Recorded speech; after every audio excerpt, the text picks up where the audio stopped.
La guerra de Troya es una de las historias más famosas de la mitología griega, y ha sido objeto de debate durante siglos. La pregunta de si la guerra de Troya fue real o simplemente una leyenda ha sido objeto de muchos estudios y discusiones entre historiadores y arqueólogos. En este artículo, exploraremos los diferentes argumentos a favor y en contra de la historicidad de la guerra de Troya. La historia de la guerra de Troya se cuenta en la Ilíada de Homero, que se cree que fue escrita en el siglo VIII a.C. La historia cuenta cómo los griegos, liderados por el rey Agamenón, atacaron la ciudad de Troya para recuperar a Helena, la esposa del rey troyano Príamo, quien había sido secuestrada por el príncipe troyano París. La guerra duró 10 años y terminó con la victoria de los griegos después de un engaño ingenioso con un caballo de madera gigante. A favor de la historicidad de la guerra de Troya, existen varios argumentos. En primer lugar, se han encontrado restos arqueológicos que sugieren la existencia de una ciudad de Troya en la ubicación descrita por Homero.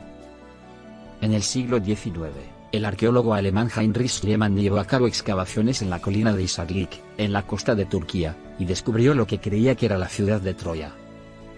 En la década de 1930, el arqueólogo estadounidense Carl Blegen llevó a cabo excavaciones adicionales, y confirmó la existencia de la ciudad de Troya en el sitio. Otro argumento a favor de la historicidad de la guerra de Troya es la existencia de otras fuentes antiguas que hablan de la ciudad y su caída. El historiador griego Heródoto, que vivió en el siglo V a.C., menciona la guerra de Troya en su obra Historias. El poeta romano Virgilio también habla de la guerra de Troya en su obra Eneida, escrita en el siglo I a.C. Sin embargo, hay también argumentos en contra de la historicidad de la guerra de Troya. En primer lugar, hay una falta de evidencia histórica fuera de la literatura mitológica para respaldar la historia de la guerra de Troya. Ningún registro histórico fuera de la mitología griega y romana habla de la guerra de Troya o de un asedio griego a la ciudad.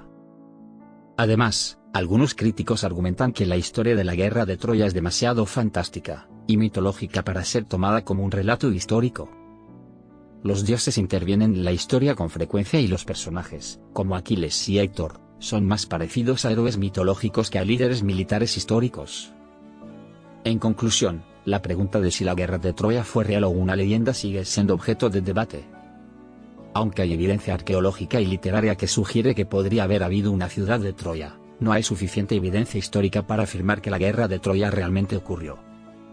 Sin embargo, la historia sigue siendo un relato fascinante, y sigue siendo objeto de estudio y discusión por parte de académicos.